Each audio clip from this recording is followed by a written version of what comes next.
Good morning and welcome to today's webinar, Best Practices in Building and Tracking Revenue.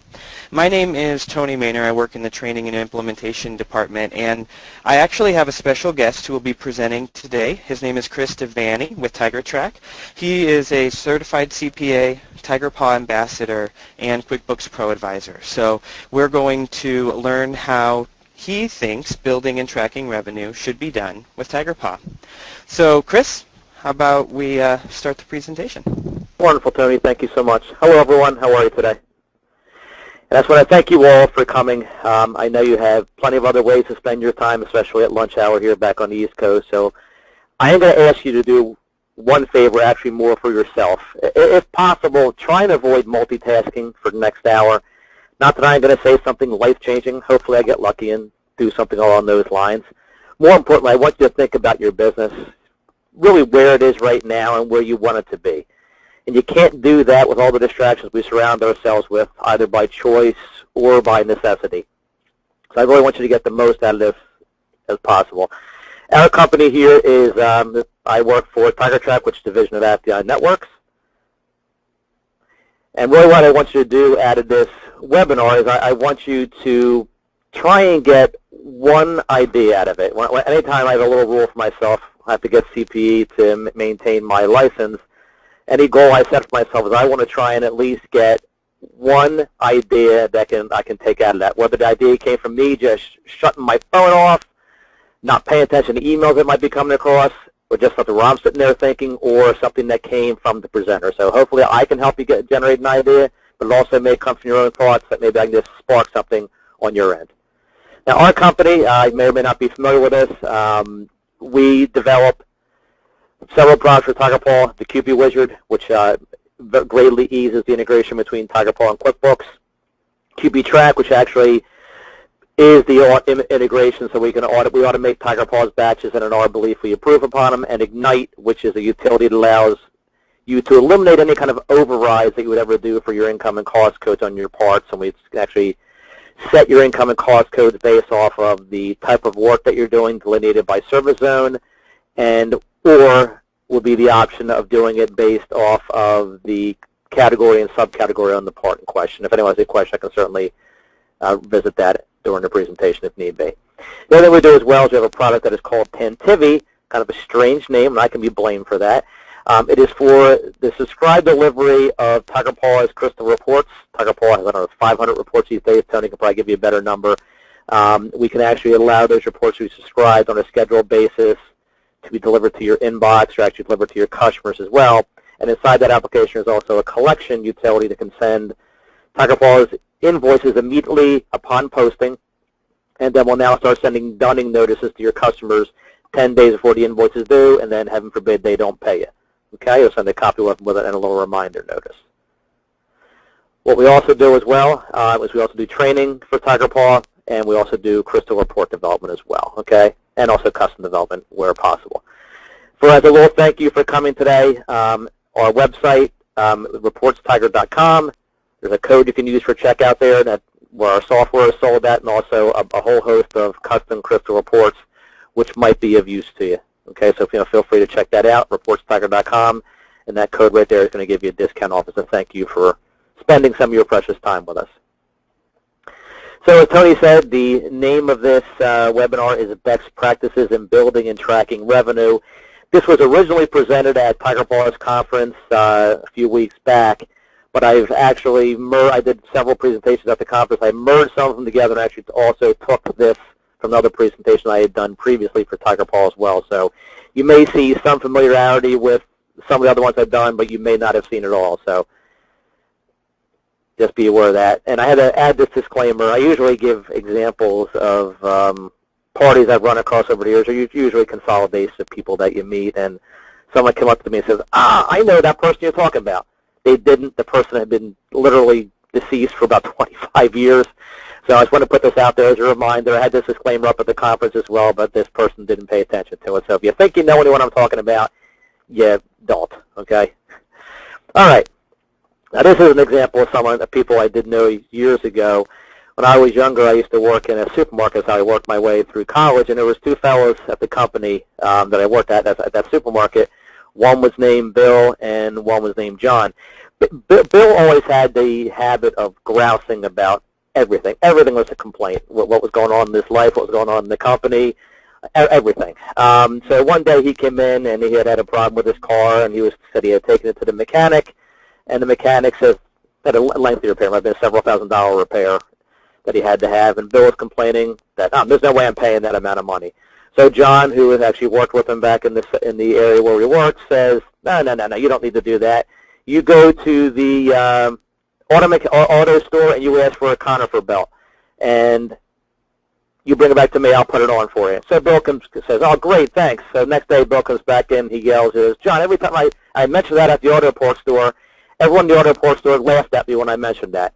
And John said, you made that up. And so I said, yeah, I did make it up. I said, let you know, Bill, there's no easy way to deal with a problem. You have to pay the mechanic. So John apparently had done that several times in that store. That's why everyone had laughed. But the point is, you can't just stop. That's kind of a lesson I learned. There is a right way of doing things. It's not always the easy way. And implementing processes and software is hard work, and you can't just stop once you reach a certain plateau. And I run across that. I know some of the people on this call may be prospects, may not be Tigerpaw users, and I also spoke to them at the conference. There's parties out there who are using packages other than Tigerpaw, and heaven forbid even some of the Tigerpaw users simply treat whatever package you're using, and some of it may be due to the capabilities of the package they're using, they treat it like a school bus. They're taking it very safe. Don't want to take it over 55 miles an hour. So they find that little lowest level of implementation that they can get to. Some people may just be doing service orders. They're not even doing billing. So that always frustrates me, particularly amongst the Tigerpaw users. I can't speak for any other packages out there, but this is what you really own when you own Tigerpaw, in my view, or at least could own. You have a very high-tech tool that can do a whole lot for your business. The question is, do you choose to make it do what it can do for your business? Now, this is a little bit of a hackneyed GIF here, but it's something that is something very, very meaningful. You really are, once you take those steps, you're really opening your opportunities to use the software to help improve your business. Now, as I said earlier, my company does training for Tigerpaw users, and I spend a fair amount of time on the road, and any time you're out on the road, there's going to be that time where you get, especially on a lengthy ride. I usually have a rule of thumb where 6 to 7 hours I usually will drive. Anything beyond that, I start flying. So if I'm spending a fair amount of time behind the wheel, you can only listen to so much talk radio. You can only listen to so much music. You can only listen to so many audio books or music, whatever you're doing. You just kind of have to turn it off after a while. Again, as I said earlier, try and get that peace and quiet in your head. So I happen to be coming back from a drive a while back when I put this original webinar together. And for whatever reason, I was thinking about my dad. Now, my dad was a time and motion study engineer, and he would frequently regale us about stories of his day. Now, he had 7 boys, so he probably would speak his stories of the day, so need to listen to us talking at the dinner table. So either when we were at the dinner table or he was out barbecuing, he would go over his day. So that kind of led me. I was thinking about my dad. That led me to what the kind of the funny stories he used to tell me about his day. And that led me to think about that every company is really a manufacturer. That's what my dad primarily worked with, was manufacturing companies. But really, when you think about it, we're all manufacturers, aren't we? Whether it be a product or a service, we're a nation in a world of manufacturers. And manufacturing has evolved in similar ways as the service industry has. And that goes for whatever type of business you are: interconnect, data, security, access control, AV. We're all manufacturing a service, whether we want to really think about it or not. Now, some of us are trapped back in the old days. We're using a series of disparate systems. So my question to you is, are you stuck in the old days of service manufacturing? Some of you have made the decision to join the Tigerpaw family, but possibly you're clinging to the old ways. Others of you have not made the decision to join the family, but are you hanging to a series of disparate systems? Meaning you're doing your quotes in one system, you're tracking your tasks in another system, you're tracking your web requests in another system just by emails that come in, and heaven forbid, even on the billing end of things. Now, I'm hoping there's not too many members of the Tigerpaw family who are doing this, but every now and again, I do run into them. So I ask yourself, as you're thinking out for your business, Hopefully you're turning your phones off. Are you still running things in an old way, in an old manufacturing way, in an old service way? Are you not taking advantage of the technology? Now, changing can be a fight, particularly in certain organizations. I talk a lot of times to the accountants, and usually, most of the time, it really seems to be the accountants and the sales staff. Service always seems to be more on the proactive end. Willing to accept any tool. Accountants, I'm a CPA, so I know exactly. Sometimes you're very resistant to change because things have worked for you. You don't want to be screwing up your books. But sometimes you need to actually take advantage and learn what's going on in the company, what can make your tools better, and the same thing on the sales end. Now, in the manufacturing arena, manufacturing changed forever sometime around 1910 when Henry Ford and Charles Sorensen introduced the modern assembly line, and that was done at Highland Park. It reduced chassis and assembly time of the Model T from 12 hours to less than 3. When you think about it, that's astounding in a business, what that did for their productivity. Used properly, how much time can Tigerpaw save you in your business? Because this is what Ford gave us. He gave us the assembly line. That's a little quote from Ford. I'm a big fan of quotes, particularly from certain historical figures, especially those who really have made a major change in the world. And you may not like something about Henry Ford, don't know what that would be, but you clearly can't dispute what that man did for industry. And the quote of his was here that I'm kind of fond of is, "Coming together is a beginning, keeping together is progress, working together is success." And that's really what Tigerpaw and any good PSA, particularly Tigerpaw in my view, is going to give you. And particularly in this arena here, and this is one of principal assemblies that Henry Ford has, place the tools and men in the sequence of the operation so that each component part shall travel the least possible distance while in the process of finishing. So we could literally call this, rename this webinar to manufacture revenue, because in my view, if used properly, that's what Tigerpaw can do for you. Provided, obviously, you know what you're doing in your business. So in our assembly line, what do you do in your business? We ignite interest by marketing. We engage the customer during the selling process and when we quote them. We accept the signed quote. We fulfill by installing. We earn by invoicing. And we procure by providing good ongoing service. All in one straight line, nothing is lost. So you can see there is a pretty good comparison between the service world and an assembly line. Here's one other quick way of doing that. So you don't have to follow the boxes going down the belt there. So we're igniting interest by marketing, engaging by during the selling process. We accept by signing the quote. We fulfill by installing. We earn by invoicing. We procure by providing good service. And hopefully your company is doing all the above. Likely you are, otherwise you wouldn't be on this call. So there are some manufacturing theories out there that you would run across, and we've all dealt with over the years in school. Lean manufacturing, theory of constraints. There's a whole host of other ones. I am not an expert in manufacturing, unlike my father, but I have picked up some of them over the years just in public accounting, working for various manufacturing companies over the years. So that's just two examples.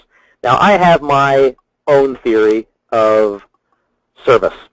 Now this is going to be my theory of service manufacturing success is what I call my 3 R's. Repeatable, reliable, and reportable. Now the reportable phase of it really happens all along the process. Let's kind of review this in depth. Repeatable. Can we locate strangers? Can we explain what makes its difference from those other competition that would be out there for that can literally rendering the same service? There's a lot of people on this call right now, and a lot of you may very well be in the same business. Hopefully, if I sat you all down at the table, you guys could tell me what makes you better or different other than geography than the person sitting next to you. Can you convert those strangers? Reliability. Can we obtain and control material? Can we provide service? Can we bill and collect quickly? Can we determine profitability on the reportable end? Can we determine where it is coming from and to whom? And can we just make a decision based off of the reports that we have? So I said I was promising I was doing some stories here. I want to give you some examples of some businesses, again, in a kind of an amalgamation of businesses I've run across over the years and how they are doing their business. Bill and Sarah, service company. Never did any marketing. Everything was simply word of mouth. And they were excellent at the service they provided. But the problem is, other than people referring it, no one knew it. So in a situation with a company like that, you're going to have, with something that theory of constraints in manufacturing, you're going to have a theory of constraint in your own service industry because nobody knows about you. You can only, if you're not doing any marketing, you're not using the tools that are provided in Tigerpaw or any other system. If people don't know about you, how are they going to come find your service? Common sense. This is an example of a company that had some sales staff.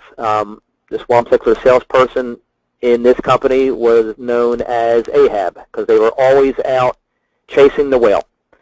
So there was times where, and this happened, I've seen this in multiple companies over the years, where they have just had some salesperson out there just prospecting to land that one giant account for the year. And maybe they do. But there's going to be some point during the year, or some years are going to happen where they don't land that account. And then now you've eaten $50,000, $75,000 to a salesperson, and they have landed no accounts at this point in time. And are you tracking how long it takes you to land that work? In Tigerpaw, I would recommend using a time log to track your salespeople to see how many hours they're spending doing a large RFP, because you have to reach that point in time is maybe your company loses every RFP it gets, and you're spending 200 hours putting it together, where you could have landed 5 other accounts without little fish. I'm not going to go into a whale, but could have grown into a really large fish. There's a cost benefit to doing what you're doing. Example, that salesperson who has that one good contact, whether it be a friend, relative, whatever it might be, and for a while that person, everything they touch turns to gold. But after a while, that friend knows only so many people. It's not a repeatable process. You need to be out there doing leads group, prospecting, tracking. Next party, waiting for calls on the phone. Made some sales, again, very much in the model of Bill and Sarah, but really never had an idea as to how they landed that sale. Every sale was essentially a surprise for them. It wasn't something that they could repeat, a process that could be continued over and over that you could count on if you're doing any kind of budgeting. It was literally, again, very similar to the person chasing the great whale there. It was very much a feast or famine situation, but probably even worse because this guy's just sitting back waiting. Do you have these people in your business? Now, this is a service company. We've run across these over the years in a host of different industries. They are great at marketing. They are marketing machines, sending letters out, emails out, all along the line. But ultimately what they do is they provide horrible service. They have to churn and burn their customers. Is that your company? Are you providing great sales but not providing any trackability in your company to make sure you're servicing your customers that you have landed through your efforts appropriately? So let's talk about implementing the 3 R's. My view of doing that is going to be from within Tigerpaw. Now let's look at how we can do that. Let's look at first step is going to be repeatability. I like to call it straight line processing, and that means that everything is inside Tigerpaw that can possibly be put in Tigerpaw.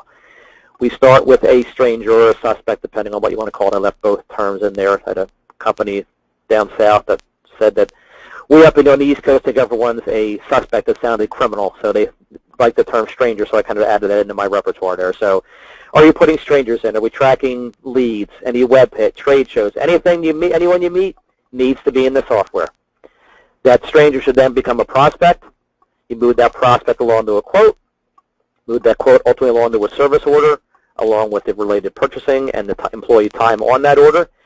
It moves to an invoice and moves to collection. All in one system, all in Tigerpaw. You need connection. Inventory to accounting. Leads ultimately flowing into a customer. Agreements. Quoting. Service. Purchasing. In my book, I'm a CPA, so accounting is the hub of everything that I think needs to be done. Now, in your view, maybe not so, but in the end, everything is going to revolve on accounting because that's going to be the judge of your profitability. Is this your way of business? Taking a stranger, looking at this a little bit different view in a funnel approach, moving them to a prospect, quoting them, generating that service call, generating the invoice, and collecting. That's the proper way to use Tigerpaw. It's the proper way to run your business.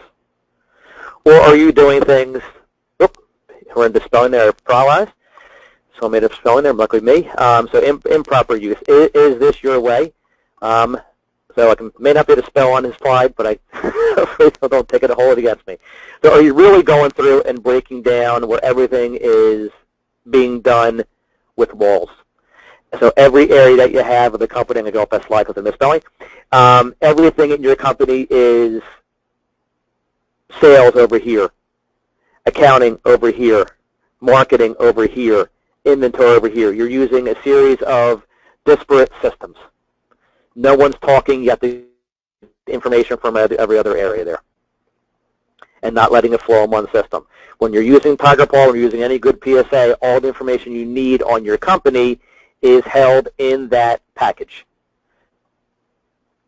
So we should be moving on the stranger funnel. I'm going to break that main funnel we had down to different areas, and we're going to be, I apologize for anyone who's a non-Tigerpaw user. It should make some sense to you, but I'm going to be using Tigerpaw terminology here. So we'd be leading from the creation of an account to the classification of a type and a group. So to me, and I'm putting an account in the database inside Tigerpaw, what am I going to be doing, folks? I'm going to go out and I am going to be putting them onto a certain type, whatever it might be. And I would be a little more detailed, this company customer. Be as detailed as you possibly can, because that is going to help you do reporting in the end. Activity path. You land that customer, I don't care if you met the guy at the Wawa, and you are meeting that customer the first time, put them on an activity path. If the least thing you do is to send them a company newsletter or send them a Merry Christmas email or Happy Holidays, whatever the case might be, then you're at least touching that person. They remember who you are. So you can put them on an activity path, and then you're using Tigerpaw's tools again for email analytics to analyze whether that person had any kind of interest in anything you sent them, or they even opening your email. If they're not opening your email, then maybe you got to try a new method of reaching out to that party. And that way, if they are opening email through the email analytics, I can track to see what they're interested in. I usually like to use, when I'm doing the email analytics, 3 to 5 links in the body of that email.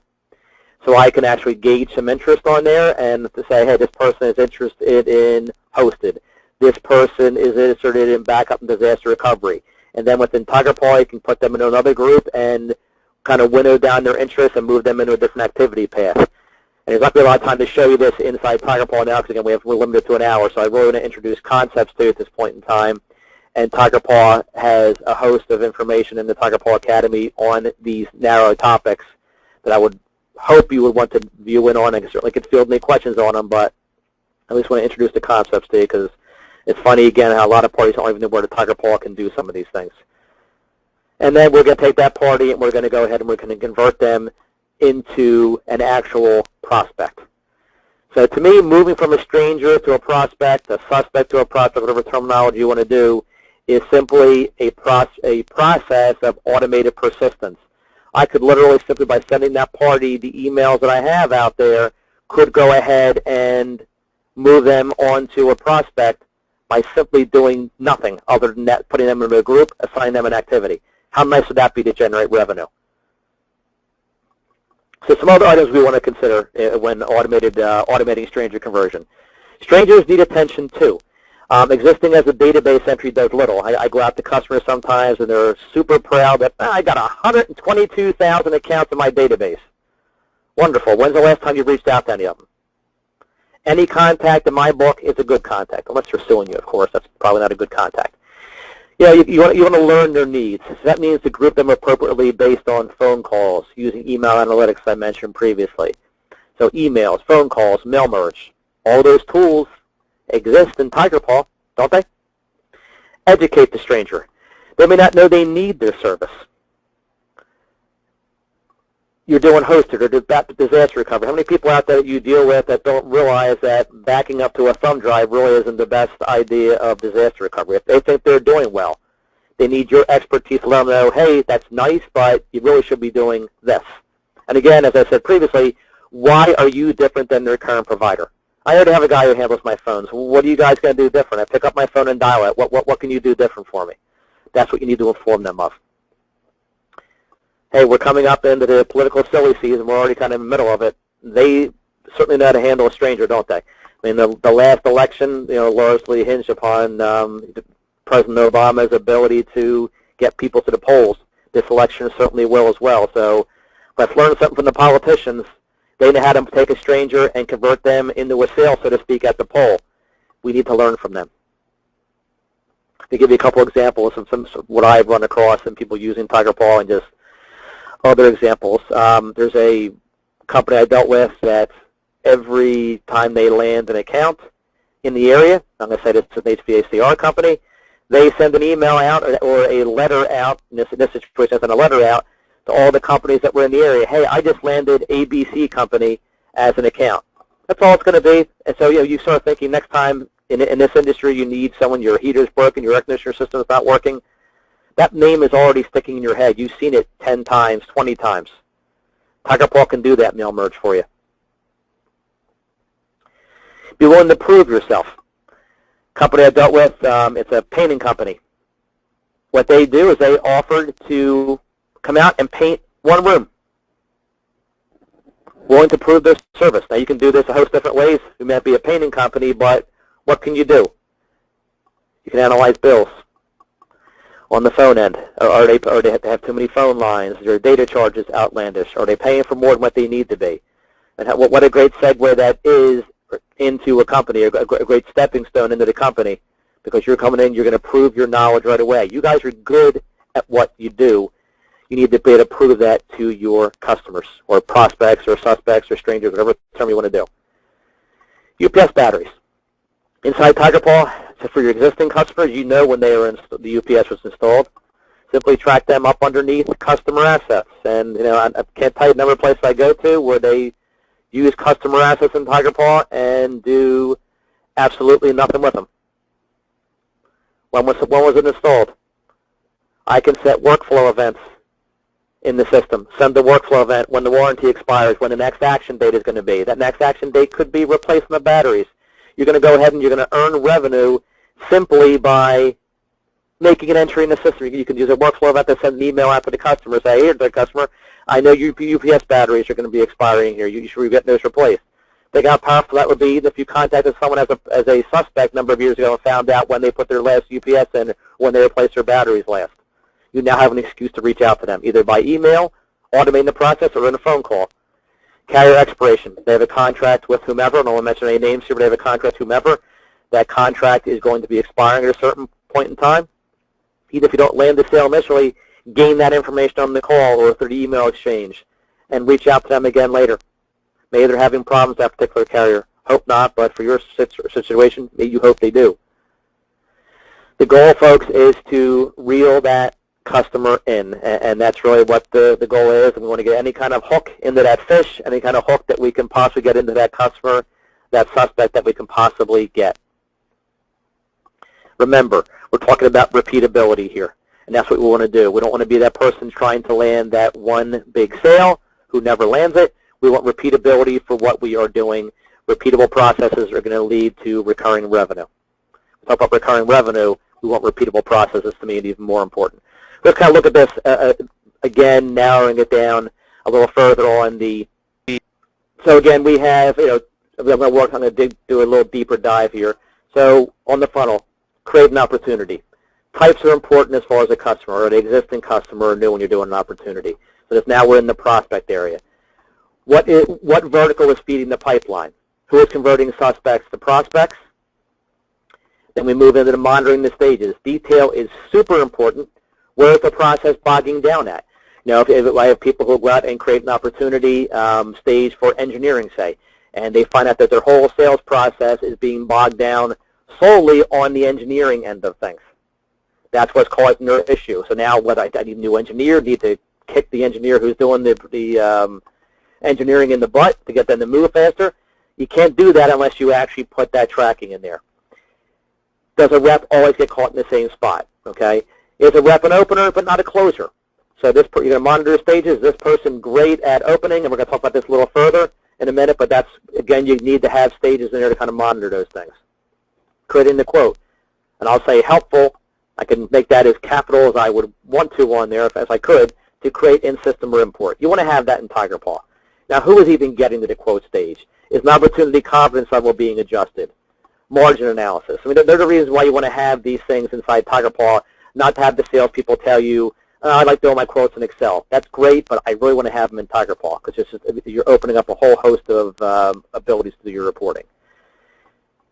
Converting quote. Know why you won. Smooth handoff to service. Document all promises in the opportunity notes. Who converts the quote, when, and why. They're the things that we need to know. The lead flow and conditioning. Each of the stranger assembly lines here represents a certain sales rep. You know, what kind of a backlog do you have going in and converting your strangers into that prospect? We have a backlog with a short assembly, backlog with a longer production time, backlog maybe too healthy and too long, and this guy here is going to be running dry. So which one of your salespeople would you, if this was a salesperson, which one would you want as your salesperson?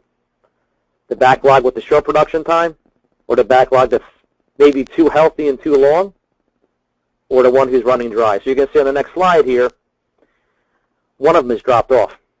Probably one that was nothing left there, because you can't feed what you don't have. So not all strangers make it to a prospect assembly. One assembly line yielded nothing in this example. So you got to determine what % of your strangers become opportunities in your company. Prospect conversion, successfully converting to an opportunity. And again, this is kind of giving you further breakout as to tracking your opportunities by types. Are you doing monitoring? Where's your work coming from? We're all talking about convergence. That was the big talk at the conference this year. James mentioned it in his keynote. We're doing convergence, talking convergence, trying to do convergence. Is it working for you? Lead conversion.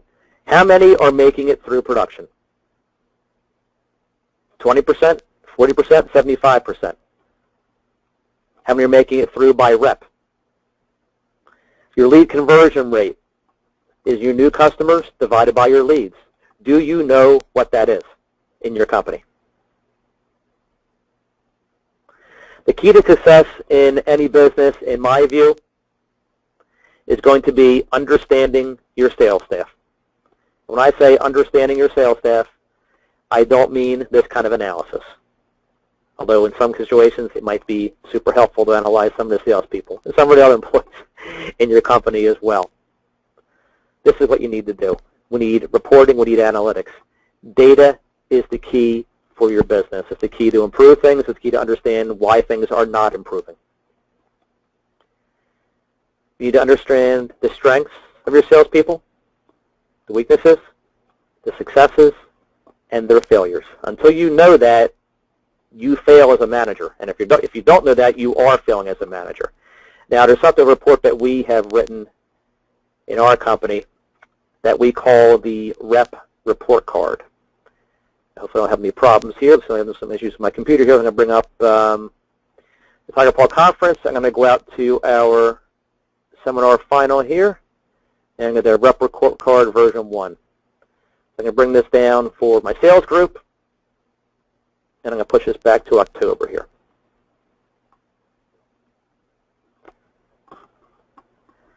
And what this is going to give me, it's going to give me, if this, once this renders, now this is to actually look at this type report, takes a while to run, so it's pulling from a lot of areas of Tigerpaw.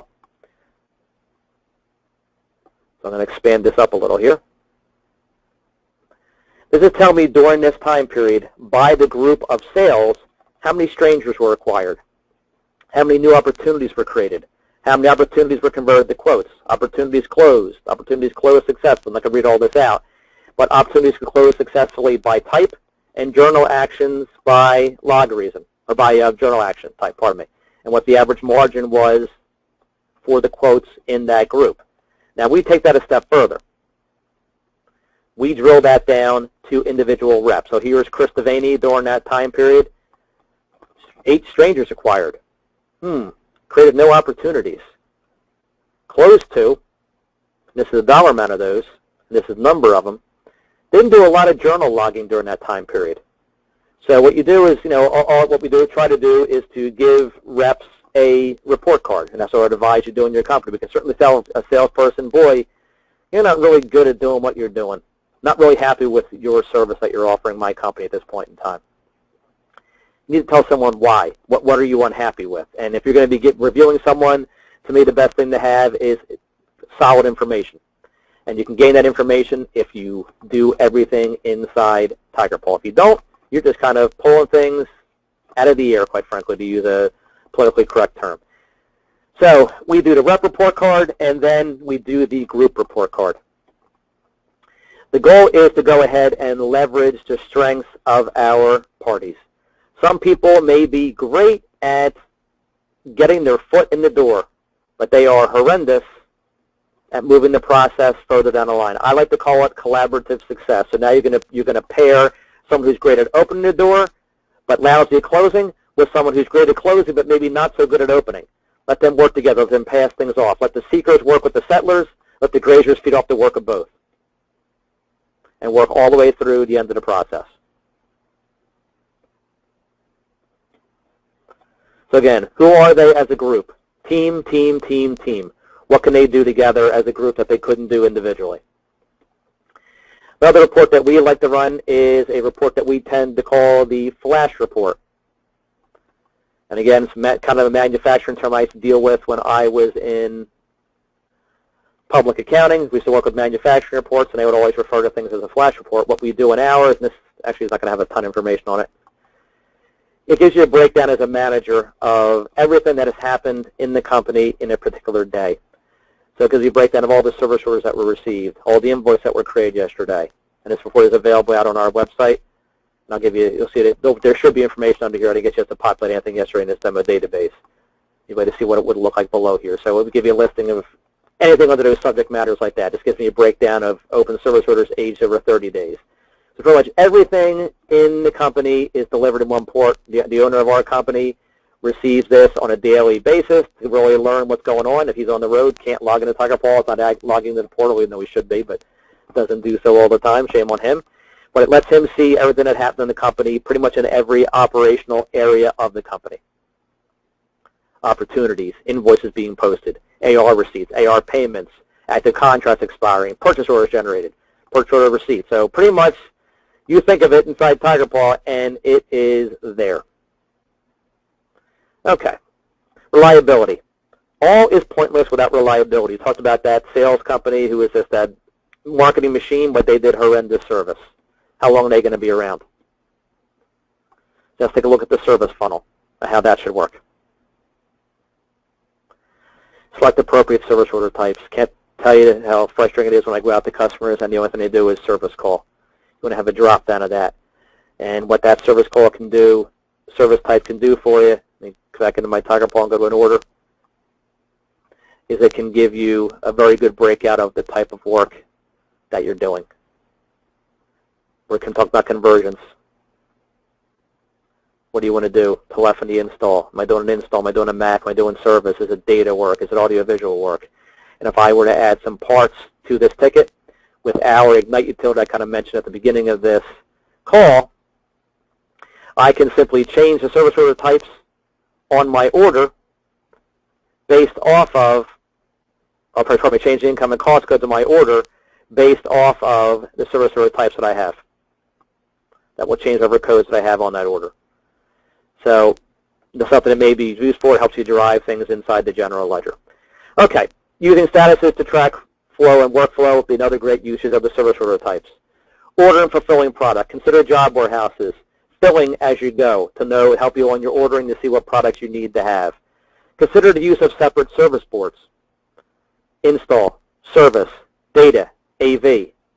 Exchange integration and the mobile portal, that just kind of really goes without saying. If you're not using those, you should be. Enter your hours work. Again, think reportable. How are your techs spending your time? Our company probably has about 130 different log reasons. Is a technician driving the site?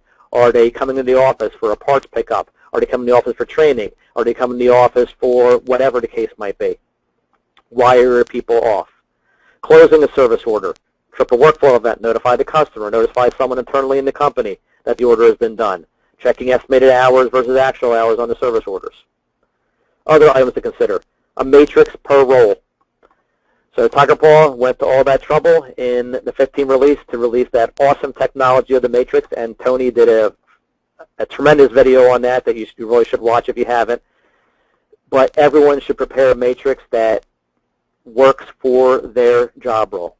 So if I'm looking at open service orders by a certain type, and that's all I'm tasked to do, build a matrix for yourself. I'm looking as a billing person, I want to see everything that's waiting to be billed as a certain status. You have a matrix for yourself that you look at. But don't be ignorant of the rest of the matrix. If you're that billing person, don't just get trapped with blinders on and all you care about is things that are ready to be billed. Periodically check through the rest of the listing and build some filters on aging of service orders. Why is this service order out there over 30 days or over 60 days and not billed yet? You're not playing, nanny to the operations manager. You're helping the customer perform a task. Service order types. Can they be used to drive? They can be used to drive their GL with our application. Which part of convergence is working? Job profitability. Quoted versus real labor. Progress profitability.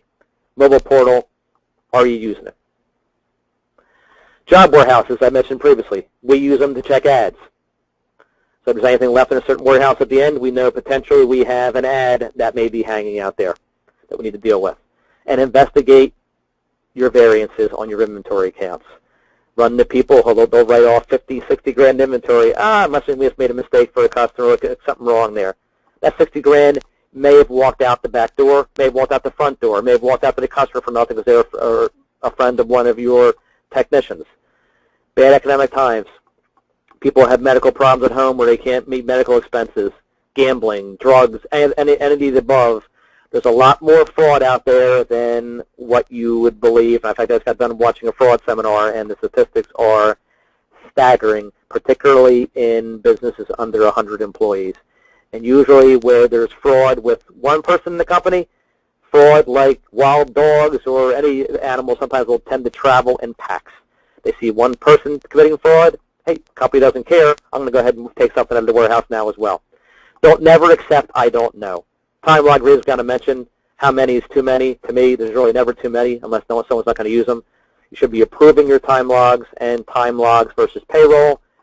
Our company has a link between Tigerpaw and QuickBooks that allows time sheets from Tigerpaw to flow into QuickBooks as time logs from Tigerpaw flow into QuickBooks as timesheet items, getting the terminology right.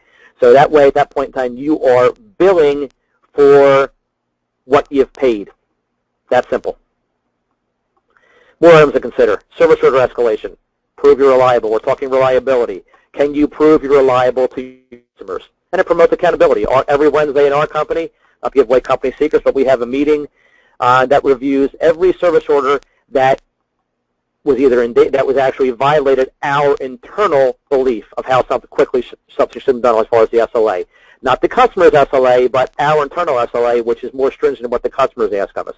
We never want to get to beyond our SLA. If it does, we want to know why, because heaven forbid it ever gets beyond the customer's SLA. Then you can lose an account. So we reviewed that report inside Tigerpaw. We've actually written a custom one that allows us to go through each one.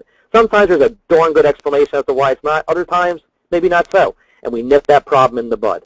Recurring service orders. For software assurance. Are you making sure you're selling customer software assurance, or are you going out there and installing the updates? Dispatch tech, even if you're dispatching a tech to sweep a floor, clean phones if you're doing a maintenance contract. Symptoms and resolutions. Are you tracking manufacturer problems? Has anyone out there, or is anyone even using items serviced? Can't tell you there are people who don't even know that exists in the software.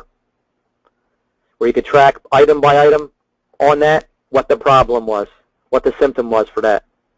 Can't tell you how many people miss out on that huge benefit of Tigerpaw. I think it's not for them. Again, remember reportable.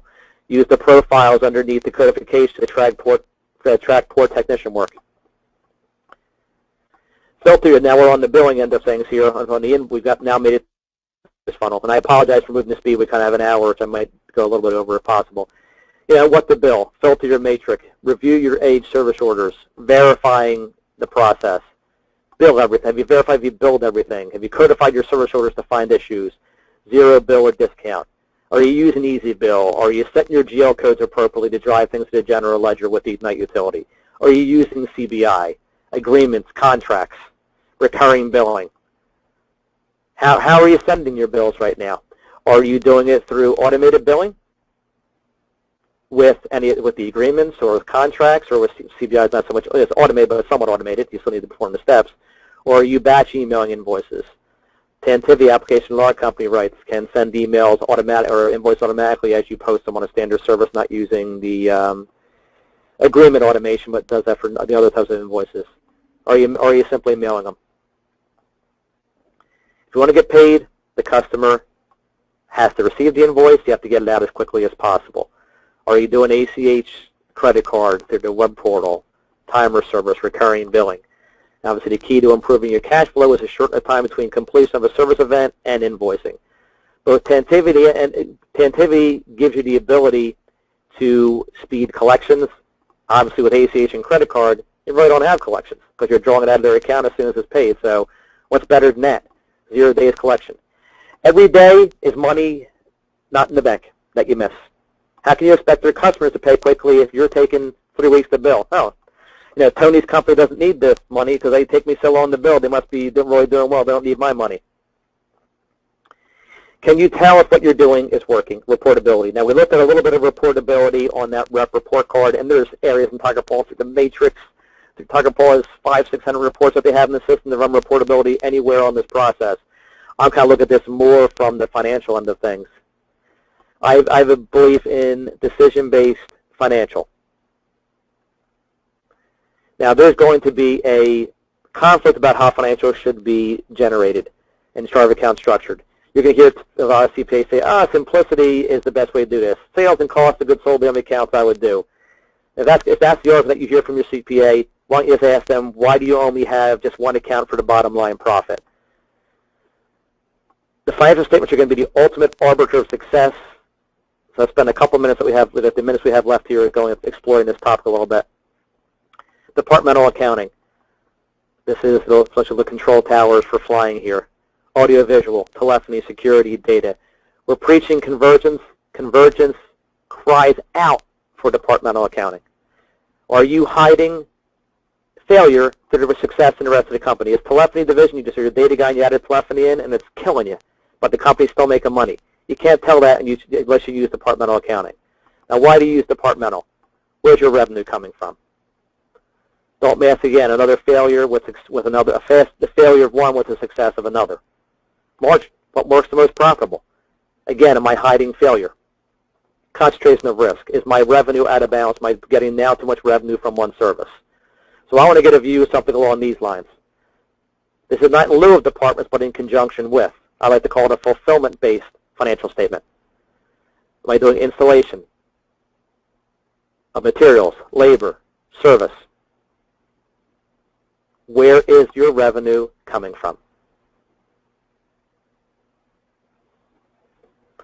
I'm going to pop into my QuickBooks here real quick.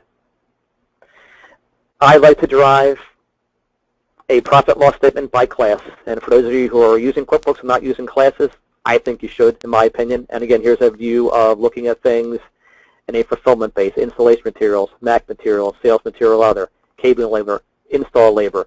And the class is going to allow you to break this down by department. And Tigerpaw plays very well with that. Our Ignite utility makes it super simple to do. So beyond just doing things in departmental, how about geographic? Where are my sales coming from by location? We're all talking about opening new locations up. Here I have things by Orlando, and if I look at my class list inside QuickBooks, Kansas, telephony, Orlando, AV, telephony, and technology. They do all of the above. So now you can actually grade each division the same way you're grading the company. Track sales growth by revenue source. Current period sales minus previous period sales over previous period. What is your growth by revenue source? Am I relying too much on one revenue source? Are all my eggs now in one basket? Are you asking yourselves these questions? And can you answer them? How much more recurring revenue will it take to recover overhead? What is warranty costing me? Could I develop recurring revenue in AV? Is the service department covering my overhead? The questions can be endless, but you need to have that information to answer them. So I need to hire more service technicians. Break even by revenue type. Is it time to split service and install departments? Should I partner with someone or should I hire? Or are you going to sell a part of your business? Maybe you just need to do it to validate whether things are working. I would also advocate doing fulfillment based off of new and old customers. Where is my business coming from? Am I continuing just pumping the base for my sales, or am I landing new customers? Am I just a sales organization? Am I masking problems and I'm not landing accounts, not landing good customers? How can I grow recurring revenue? We all talk about recurring revenue if I can't keep the customer. Why is nobody upgrading? Everything's a new sale. What happens in a slowdown if everything you're doing is based off a new sale? Think of the housing industry. People are working solely in new construction of housing, whether it's an AV or telephony or doing structured cabling, and all your business is coming from the housing market possibly. Housing market slows down, you have no ability to diversify. What's going to happen to you? Why am I losing customers? Do I churn and burn like that customers or the users we mentioned earlier? How long can I keep pumping my base? Landing the big account. So another thing you can do with classes is to go out and track your major customers. I had a story of many people I've heard over the years. They land that one big account, and they land that big whale account, right? And ultimately that whale ends up being the customer that drives all their business. Business finds their whale. The customer does start doing everything for you. They're an awesome customer. Installation, new locations, upgrades, existing service, the whole ball of wax. Are they taking over your business? Is their revenue starting to climb over 10%, 15%, 20% of your business, 25%, 50%? What happens if you lose them? You don't track it, you don't know. You can be incredibly surprised. There may be something that nobody wants to discuss in your business, and you can't do that unless you're tracking it, and that is sales concentration. Ultimately, there's going to be a reckoning. You may rocket up with the sales from that new customer you land, but you may crash in short order. So here's some quick sales thoughts for you to track. Stranger intake rate, stranger conversion rate, opportunity creation, opportunity conversion, opportunity stage spread. How long is it taking you to close, to go from open to close, from initial intake to closing the deal? Service orders by type, response time, SLA statistics, recurring revenue lost, hours by logarithm, inventory end, inventory turnover report. I have some great reports I could show you for that if we had some extra time. Days in inventory, review the adjustments log, inventory variance, as we mentioned, and your inventory evaluation. If you have an inventory variance out there, why do you have it? Don't simply accept, oh, I have $50,000 I'm going to write off from my account. Let's just get this booked and the next year rolled into. Find out why you have that. I don't care if it's $5,000. Would you take $5,000? The owner of the company are always, well, as an example, the employees that they'll say, no, $100, just $100 we spent on that. He would always say, I'm going to take $100 off of you and burn it in the middle of the floor. Are you going to stop me from burning that? Or are you going to realize that $100 actually means something? It does. You know, it's just you drop $100 in the ground, you're just going to walk by like you dropped a penny. Here's some financial notions.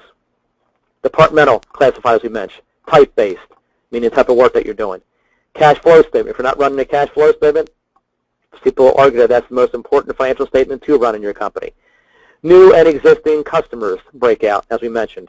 And always, always, always decision-oriented financial statements. Again, here's a little reminder of that code as a thank you for joining. Again, it's TCON, and the website is reportstiger.com.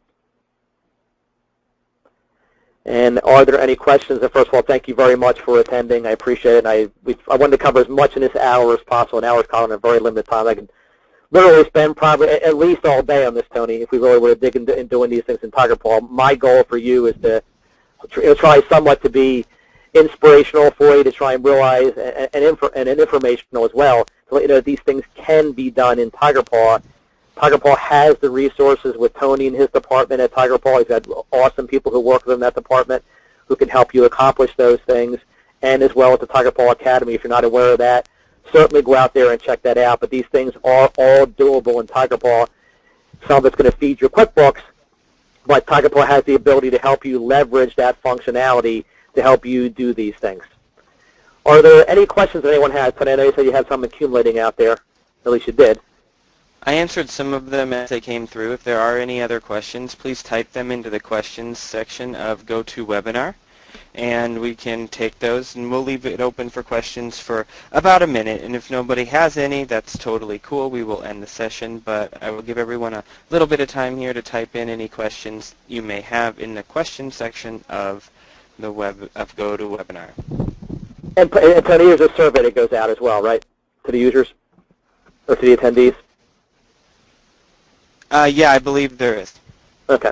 Yeah, again, please fill that out. Love to hear the feedback. Again, it's a lot to cover in an hour, whether it's we'd rather have less topic and more in Tigerpaw, whatever it would be, but I would love to know that myself in doing them.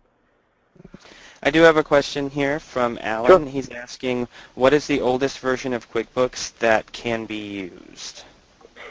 The oldest version of QuickBooks for the manual batch with Tigerpaw, now I'll say back to 2002 would be fine, because that uses the IF. With our integration, with the QubiTrack integration, would recommend 2012. Technically, you can go back to 2002. I have some people using really old versions, but usually 2012 is usually the break point. We're compatible with any of those versions up to QuickBooks 2015, 2016 Enterprise. So we're compatible with all those versions. QubiTrack Tigerpaw, as long as the IF is accepted on there. If you're in Canada, you're going to need to use a different integration for doing Canada because IF is accepted but doesn't function appropriately with the various taxing in Canada. But as far as the U.S., you're fine on the IF file. Perfect. Next question I can actually take. It's asking, earlier in the webinar it was discussed that time can be added to sales orders to track sales staff. And they wanted to show that, but I can elaborate on that more and ask the expert, but I can also elaborate on that a little bit more in this webinar. Basically, what the methodology around doing that revolves around creating a service order for your sales activities and then working your sales activities through the service module. So you're creating time logs to track how much time it took to get a sale.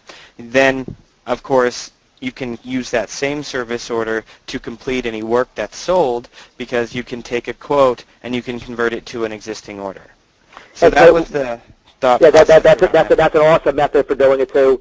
Other thing I've done as well, I've had people create separate service orders, create a project, and then simply link that service order underneath the project. That way they kind of keep their service separate from the sales ones. And that makes sense as well. Yep, Either method works. And you can give the sales a different service order type so that you can report separately based off of that. Your sales cycle is probably far longer than a help desk call, right? So you can keep those separated at that stage as well. Now, that was a really good question. The next question that I have here is, where do we find the webinar recorded after this session? Okay, cool.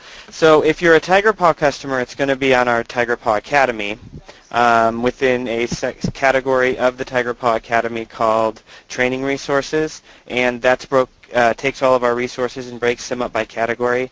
And then we have a category dedicated to previously recorded webinars. So we will be posting it up there within the next probably 3 or 4 days.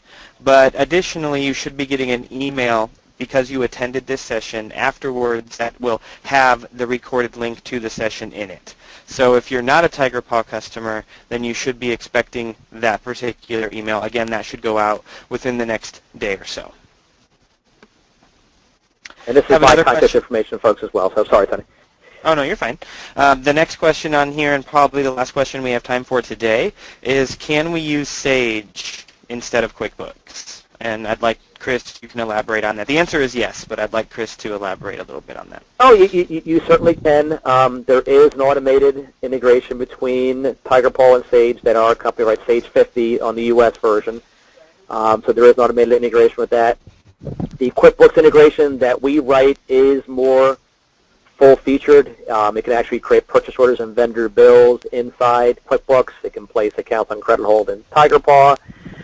It will allow for timesheet integration, as I alluded to earlier. So in my view, it's a deeper integration on that end. And so again, but to answer your question in short order, yes, you can use Sage 50.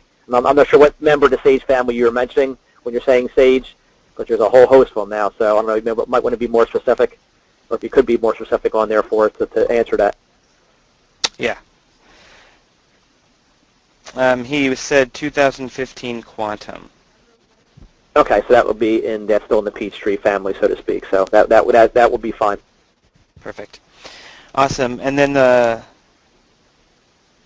have a question, a pretty easy one on integrating. Does this integrate seamlessly with Canadian QuickBooks? Yes, it does. Our Tigerpaw, if you use the manual version of doing that, you're going to need to download something from Tigerpaw's support area. If you're using our QB Track application, I can load that up real quick, so then take a couple minutes for Tony. Right, and we're running short of time. There's going to be a checkbox inside our QB Track that is going to ask you whether you're using the Canadian integration or not. Perfect. I'm utilizing the Canadian version of QuickBooks, and I want to map my tax codes because you guys have a little bit different taxing system depending on where you guys are at in Canada. Perfect. And the last question that we have for today is someone was asking, is it possible to issue delivery notes for goods collected and delivered? And I'm pretty sure what my answer would be to that is yes. Our service orders are a detailed way of tracking satisfaction of the sale, and as goods are delivered, you can fill and or add item notes. You can update the notes in the service order. Is there anything you'd like to elaborate on that, Chris? No, I mean, do they want a specific, because in that way, Tony, it will be buried in, kind of inside the work performed. Mm-hmm. So it might be some other information on there. But if you're just doing clearly a product sale to someone and you close that order out, I can use Tigerpaw's workflow methodology to close that ticket. You can put the tracking number right inside here, and the tracking number, I don't know if it's going to be available in the workflow email or not, or email template.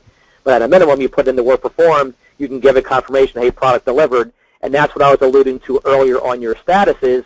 Come out there with a status on there that part's delivered to the customer. That's notifying someone internally here. Maybe one of your guys has to go out and install that product, and so you're going to notify that person, and then you're also going to notify the customer, because we know in Tigerpaw, unless you're a prospect, Tigerpaw can do inbound and outbound emails during the workflow that's generating the email template. Exactly. So if you were going to go out to somebody's house and a service order changes from scheduled tech to assigned, that could automatically send a notification to the customer that says, hey, we're on our way. So all about status changes. Any pricing questions about Tigerpaw should be directed to your specified rep, so just call in and ask for an account rep. They'll be more than happy to talk to you about that. I do apologize if that is all the time that we have for today. These are great questions. Thank you guys so very much for attending. You should be receiving a copy of this webinar that you can review at your leisure within the next couple of days. And for those of you that are Tigerpaw customers, please head out to the Tigerpaw Academy website, and on the training resources page, find the webinar, which will be posted here should be posted within the next day or so. So thank you all very much. Thank you so much, Chris. This was an absolutely awesome webinar. Thanks, Tony. Appreciate it. Thank you, folks, for attending. I really appreciate it.